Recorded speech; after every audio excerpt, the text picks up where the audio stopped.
বাংলাদেশে চলমান নির্বাচনকে ঘিরে ভারতের অবস্থান নিয়ে কূটনৈতিক অঙ্গনে চলছে নানান আলোচনা। সাম্প্রতিক বক্তব্য ও ইঙ্গিতে স্পষ্ট, ভারত এই নির্বাচনে সরাসরি কোনো ভূমিকা না নিয়ে ফলাফলের দিকেই নজর রাখছে। দিল্লির পক্ষ থেকে জানানো হয়েছে, বাংলাদেশের নির্বাচন একটি অভ্যন্তরীণ বিষয়, এ প্রক্রিয়ায় তারা হস্তক্ষেপ করতে চায় না। নির্বাচন কমিশনের পক্ষ থেকে পর্যবেক্ষক পাঠানোর বিষয়টি আলোচনায় থাকলেও ভারত সে পথে এগোয়নি, বরং কূটনৈতিকভাবে পরিস্থিতি পর্যবেক্ষণ এবং নির্বাচন পরবর্তী বাস্তবতার মূল্যায়নকেই গুরুত্ব দিচ্ছে দেশটি। এখন যে কোনো ব্র্যান্ডের পুরাতন এসি বদলে নতুন ওয়ালটন এসিতে উপভোগ করুন 25% ছাড়। বিশ্লেষকদের মতে এই অবস্থান ভারতের ওয়েট অ্যান্ড ওয়াচ নীতিরই প্রতিফলন।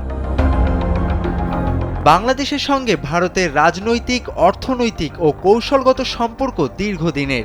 সেই কারণে নির্বাচন পরবর্তী সরকার কাঠামো এবং স্থিতিশীলতায় এখন দিল্লির মূল আগ্রহের বিষয়। তাই নির্বাচন ঘিরে সক্রিয় মন্তব্য বা পদক্ষেপের বদলে ভারত এখন ফলাফলের অপেক্ষায়। এরপরই নির্ধারিত হবে ভবিষ্যৎ কূটনৈতিক সমীকরণের দিক নির্দেশনা।